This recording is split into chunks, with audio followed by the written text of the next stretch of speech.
Chapter 5 Paradigm Swing. I was a Christian for almost 2 decades of my life, from ages 17 to 35. I call this my Christian period, although it might be better termed my pendulum period, because during this time I abandoned and reaffirmed my faith more times than I can remember. Sometimes the psychological squeeze of how I was supposed to think and act would become too painful, leading me to seek relief from somewhere. And escape was just too easy. All I had to do was pull down some of the unresolved questions from the dusty shelf in my mind and shine a light on them. It's funny how one can always find a reason to believe in Christianity or a reason to disbelieve, depending on personal needs.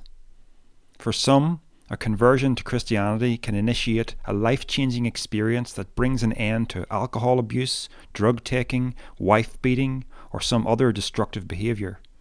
Such persons have so powerful a reason to believe that no argument against it can compete. However, it should be noted that for each individual who transforms his life through religion, there is someone else who makes the same positive changes without it. Just as one person can use an emotional reason to believe, another can use an emotional reason to disbelieve. My reasons to disbelieve, I admit, were sometimes emotional rather than rational. I just couldn't take it anymore. I was tired of my religion not working properly in my life. I felt confused about what was true, shackled by life-denying demands, depressed by my failure to change my life for the better, painfully aware of the constant surveillance of a divine parent that I regularly disappointed, jealous that others around me seemed to be happier. Christians may think that I was merely victimized by a seriously imbalanced form of Christianity, and that this is no reason to criticize the religion as a whole. But my experiences cannot be dismissed so easily. While my primary experience of Christianity was of a fairly strict Calvinism taught in a traditional Baptist environment, I also spent significant time under Presbyterianism and Pentecostalism. What is a balanced form of Christianity? I have never encountered it. Whatever the sect, the issues I was dealing with seemed to have their source in the common core of Christian belief. I had to get out. It was either that or continue going steadily insane. So I took a look at the Garden of Eden again, and I allowed the scientific difficulties with it to come to the fore of my mind. The more I thought about this Bible narrative, the more like a fairy tale it seemed. Equipped with this and other scriptural problems, I felt I had good grounds for abandoning ship. It seemed like I was making a rational decision, and in part this was so, but the underlying force behind it was emotional. Our minds have this unfortunate tendency towards self-deception. Rather than seeking the truth without bias, we believe what we want to believe, then look for evidence to back up our decision while ignoring evidence to the contrary. Of course, it also has to be stated that a large part of the reason why I embraced Christianity in the first place was emotional need. If we're going to get to any real truth about life, we've got to get past our emotions and look impartially at information, even when it's painful to do so. And we've got to force ourselves to look at all the data instead of cherry-picking what we like from our preferred side of the fence. Each time I abandoned Christianity and each time I returned to it, I felt like I was doing the right thing for the right reasons. In a sense, the reasons could only be emotional, because the rational arguments seemed inconclusive and could support or tear down either position, depending on what angle you looked at them. Regardless of the whys and wherefores, the lessons I learned from living a period of my life from the atheist perspective were invaluable. When I stopped being a Christian, the first thing that hit me was blissful relief, because all the psychological difficulties that came as a result of Christian teachings could now be thrown in the bin. This did not mean, hooray, now I can sleep around with girls and not feel guilty. 2 bottles of vodka, please, thank you very much. Hey, roll me a joint, will you? Nothing in my lifestyle changed for the worse. On the contrary, things improved. As a Christian, I was taught that we have original sin, and if not for the grace of God, we would all be running around reveling in every wickedness under the sun. Interestingly, as soon as I stepped out of the shackles of religion, I started taking more responsibility for my actions, not less. No longer able to fall back on God and His promise of forgiveness for every wrongdoing, I realized that it was all up to me. Any consequences for myself or others that would result from my actions would be real consequences that I could not take back. I did not become the monster that Christianity indicated I ought to be without God's help. It was also a relief to be able to stop categorizing everyone around me as either one of the saved or the unsaved. As a Christian, I had based my opinions of people more on what compartment they fitted into than on what their actions told me about their characters. Heaven-bound Christians by default were the good, and hell-bound unbelievers were the bad. Maybe not bad in any overt way that you could put your finger on, but they had unclean hearts and could not be trusted in a way that a Christian could. This attitude of mind was certainly not unique to me. It is expressed in every Christian who seeks exclusively Christian friendships. Now that I was on the outside, I could begin to see that this division of mankind was not true. There were trustworthy and untrustworthy Christians, just as there were trustworthy and untrustworthy non-Christians. I had non-Christian parents, and I'm sorry to say that to some extent I allowed my attitude to affect how close we could be.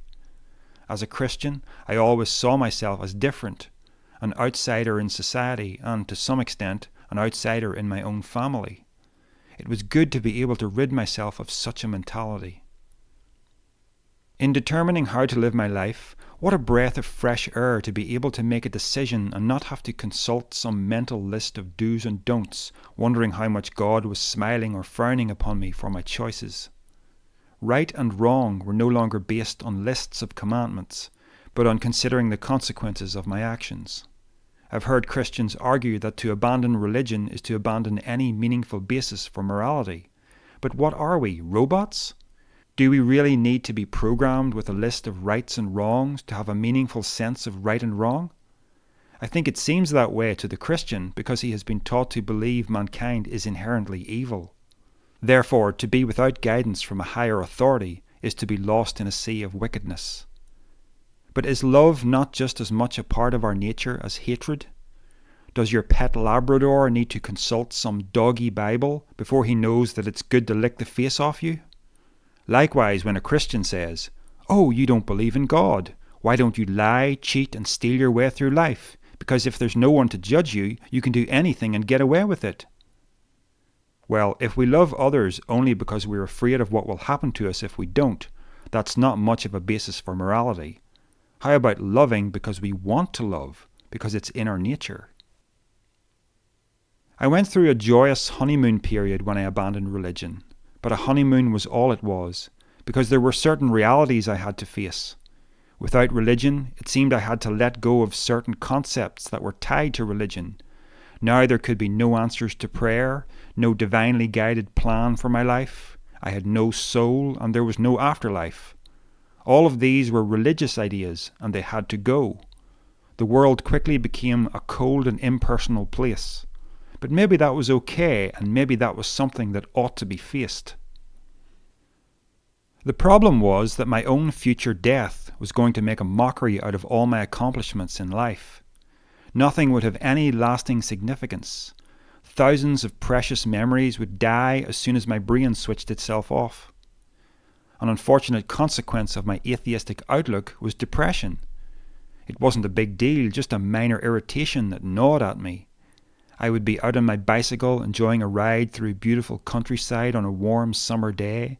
All 5 senses in my body are feeding me pleasure, but my joy is poisoned by a subtle sense of gloom that never quite goes away.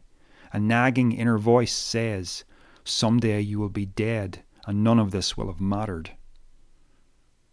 Consider a scientist who dedicates his life to improving the world. Let's say he makes some great discovery that revolutionizes all our lives for the better. This would seem to inject a great deal of meaning into his life, significance that certainly continues long after his death. But where is the world heading? To oblivion, just as every human organism heads to oblivion. All matter is subject to decay. even if humanity gets through the next few hundred years without bringing about some global apocalypse, one day the sun is going to perish. What becomes of the human race then? What becomes of that great body of scientific knowledge we've dedicated a staggering amount of time and energy into creating? It will be as if the human race never existed. Not even the memory of it will remain, because there isn't a mind left to house it. As an atheist, this was my reality. I said to myself, it doesn't matter. We humans have an inflated view of our own importance in the universe. Mortal is what we are, what we're supposed to be, and all we'll ever be, and mortality is enough. But is it enough? Why did I feel a continual sense of urgency that I was running out of time? Why did I find my most pleasurable experiences continually tainted with sorrow? Why was there always a feeling of emptiness nagging at me? It's because I had faced reality.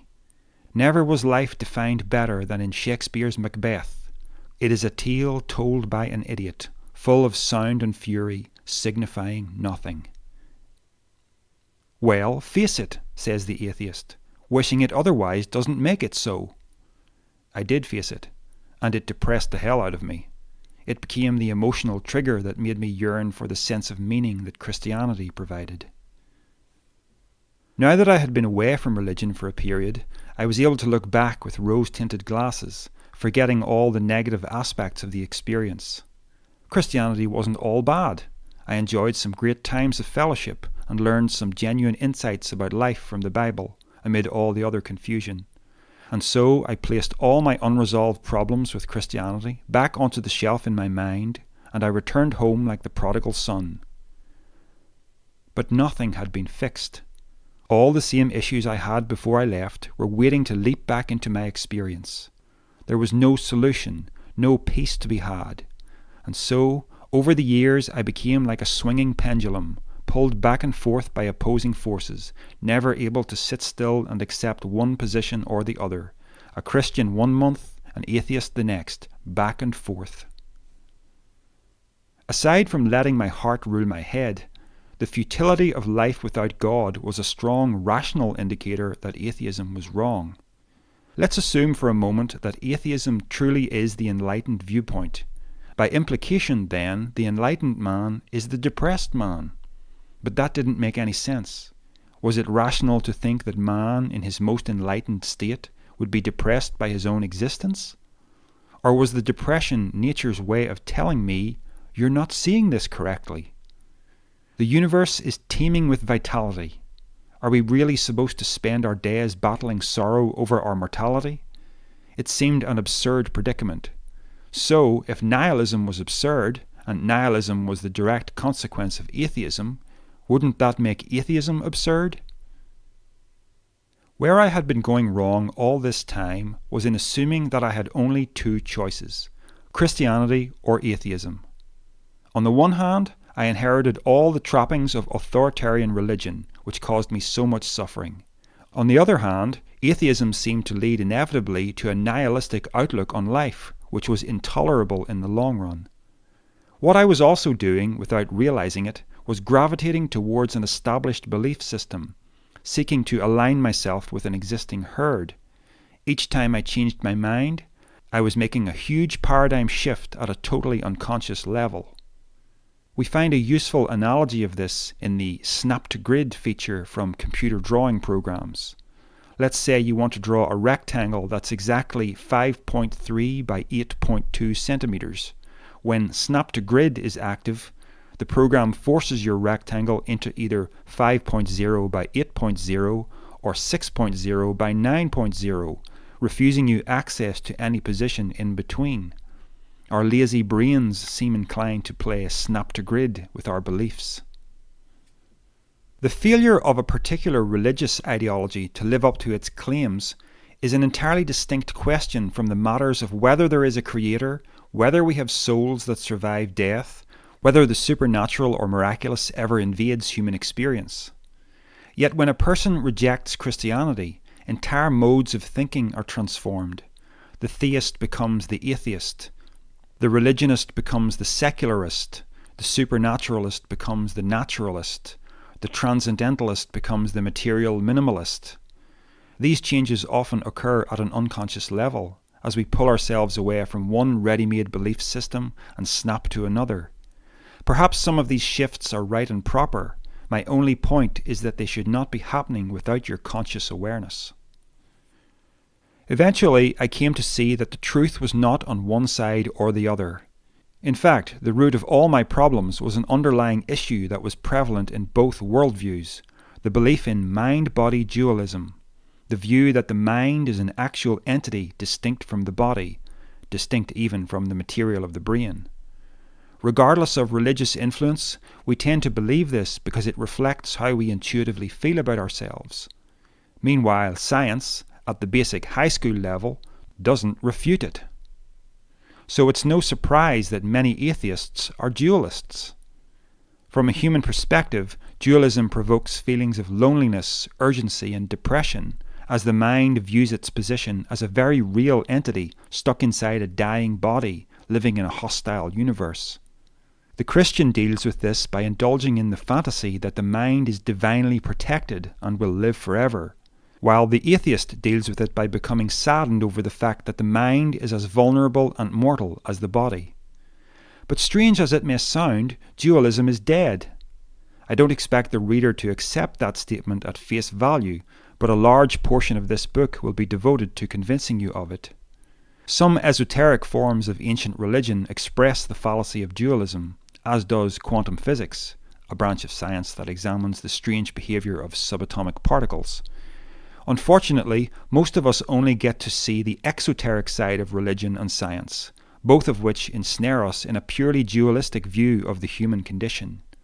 Looking back, I can clearly see that this was the source of all my confusion. To be fair, not all atheists are dualists. Those with an understanding of quantum physics might view reality as a field where no part, including the mind, is separate from the whole at a fundamental level of being. This provides a radically different framework for understanding one's own existence from the Newtonian mechanics that we learn at school.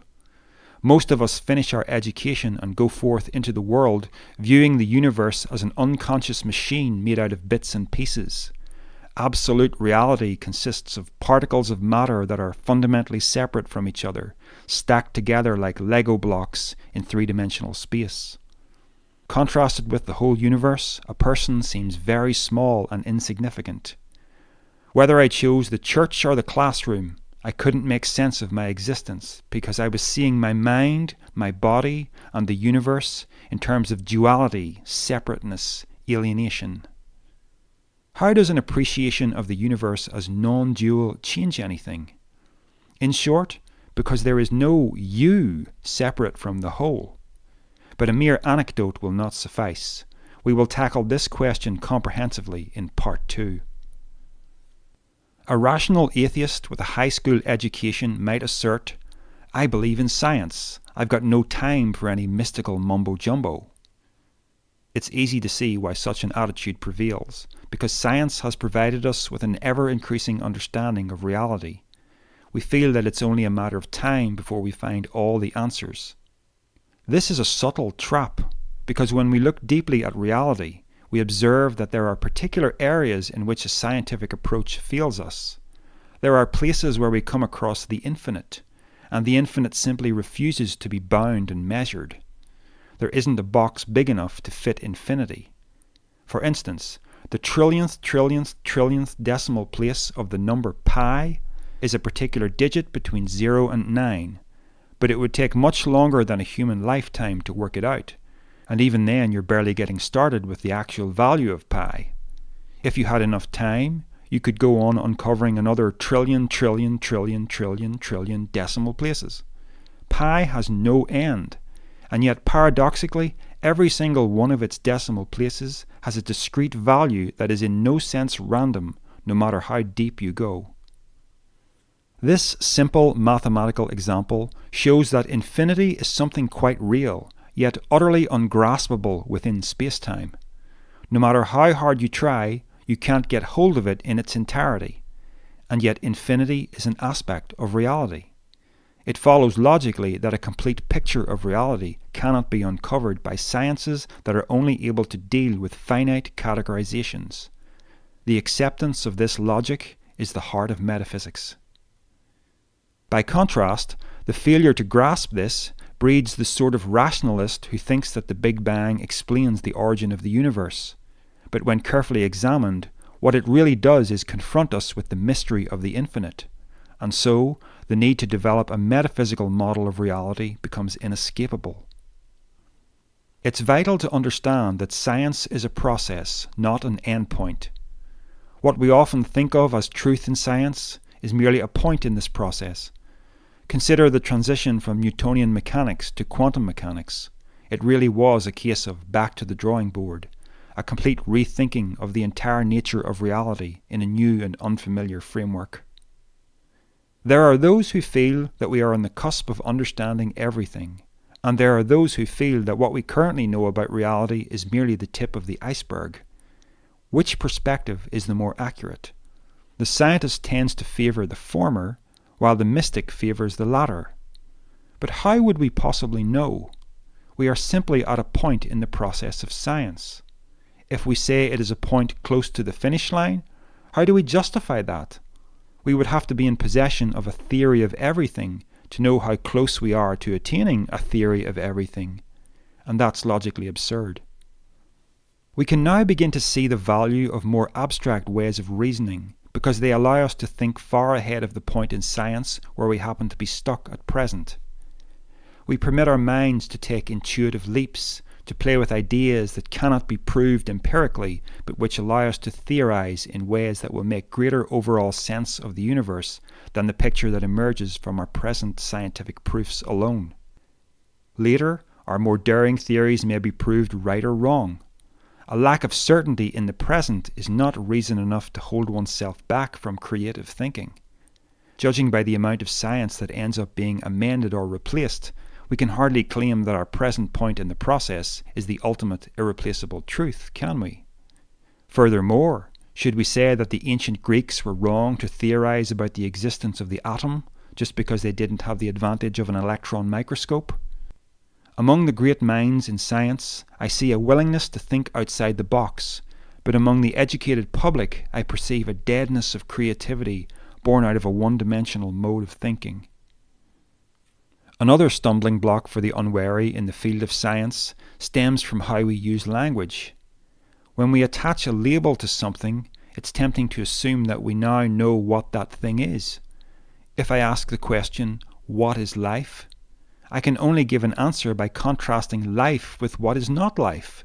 So I might note the differences between a rock and a creature and talk about such aspects as movement, growth, replication, mutation, DNA.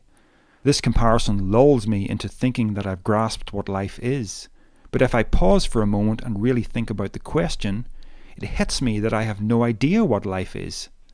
I can describe observable characteristics, but ultimately I'm faced with the fact that life is a fundamentally mysterious thing. Science boils down to a self-referencing system of symbols relating to the world of experience. Simply put, we understand A in relation to B and B in relation to A, and then we pretend to ourselves that we know absolutely what A is and what B is. We're really dealing with a mass of abstractions that are all relative to each other. We never get to the essence of anything.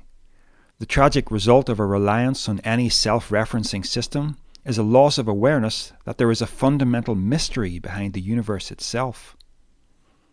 When Albert Einstein famously said, "God does not play dice with the world," this was not an admission that he was a Christian, or even a believer in a divinity with a personality and character, as God is depicted in so much of religion. He clarified, quote, "I believe in Spinoza's God, who reveals himself in the orderly harmony of what exists, not in a God who concerns himself with fates and actions of human beings." End quote. Albert Einstein, Philosopher-Scientist, 1949, edited by Paul Arthur Schilp. Einstein appreciated the term God as an abstraction. He had an awareness of the abstract nature of language. In defending his religious inclinations, he explained, quote, "Try and penetrate with our limited means the secrets of nature, and you will find that behind all discernible concatenations there remains something subtle, intangible, and inexplicable. Veneration for this force, beyond anything that we can comprehend, is my religion. To that extent, I am, in point of fact, religious." End quote.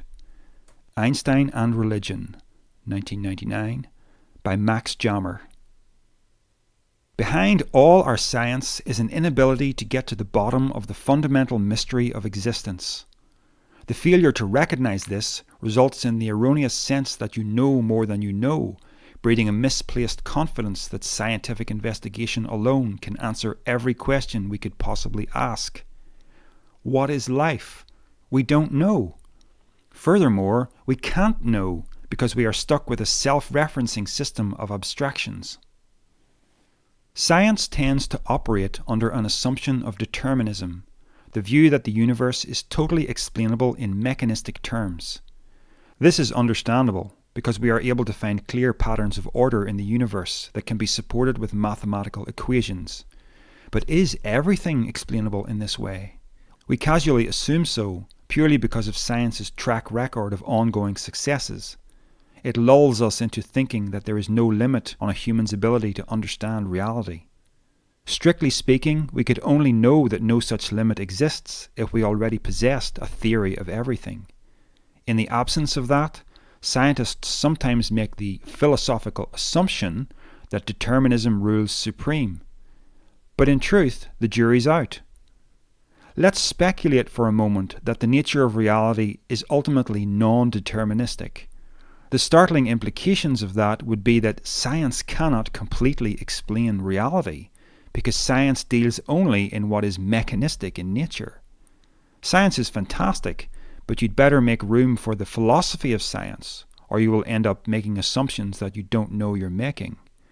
Without a theory of everything, relying exclusively on science is like a runner shouting, "I win," while he's still running the race.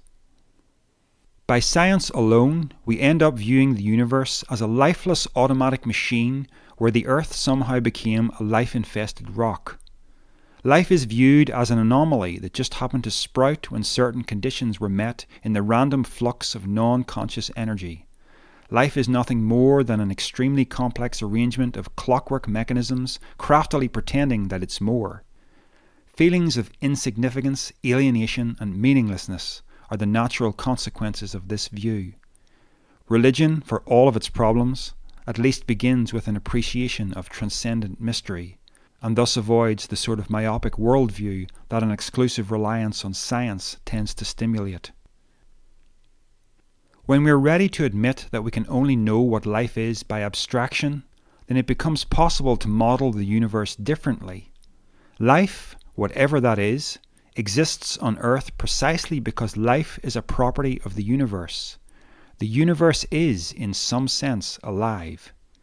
This position makes so much more sense than a fully automatic universe containing a life-infested rock.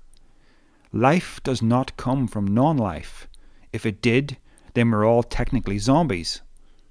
When I say to an atheist, the universe is alive, he may ask, define what you mean by life. At this point, I am stumped for words because I am alluding to something deeply mysterious. This failure to answer the question might be seen as a victory for the atheist, yet he is working under the false assumption that he understands what life is, merely because he can provide a description of it using the symbols of his self-referencing system. The role of science is to figure out how the universe works, while the concern of philosophy is to answer questions that are deemed metaphysical. The prefix meta means at a more abstract level, so metaphysics tackles issues that physics can't, such as the fundamental ground of being. Science may offer important data on philosophical issues, but it is short-sighted to assume from the outset that science can replace philosophy entirely. The scientist is compelled to think in a manner that demands evidence, while the philosopher is permitted to construct abstract models in an effort to best explain the mystery of existence. Those models must not be opposed to the clear findings of science, but they are allowed to be more speculative where science is silent. Actually, speculation does rear its head in the field of science too. For instance, there is a theory that the Big Bang gave birth to many parallel universes, each one having different physical laws. This is one way of explaining why the laws of physics in our universe are so finely tuned to support life. Give yourself a zillion universes to play with, and among all the duds there will be at least one happy accident, ours. Since each of these universes is cordoned off from all others, there's no way to prove they even exist. So we see that the methods of philosophy and science are entwined, not just in the manner of good science replacing bad philosophy, but also scientists relying on the toolkit of philosophy, speculation, to get themselves out of a jam. Where science speaks, philosophy must concede. Where science is silent, philosophy must press on. Those who live by scientific investigation alone, to the exclusion of wider philosophical reasoning, are simply falling in line with the method of thinking they inherited through their schooling. They've got one tool in their box and they're shouting, "This is the only tool, all other tools are broken and useless." Not so. They've got a really good tool, but it has particular limits in what it can accomplish.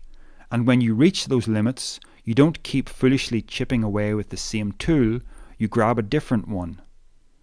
The original name given to science was natural philosophy. It was viewed not as our sole means of determining truth, but as a particular branch of philosophy concerned with examining the physical universe. When a religionist relies totally on an internally consistent, self-referencing system that he calls, for instance, Reformed theology, he has great confidence in the truth of his religion because he sees how everything fits neatly together. Unfortunately, this same myopia can easily infect those who rely totally on an internally consistent, self-referencing system called science. All things look true from a limited point of view. Getting to the real truth involves looking at the universe from many more angles than the few that are handed to us in our particular cultural neck of the woods. The herd mentality expresses itself in the field of science just like it manifests in religion. It exists at a deep and unconscious level within us. But when we eventually see it, when what was unconscious becomes conscious, all its power to control us is gone, and finally we're in a position to pursue the truth with unclouded minds.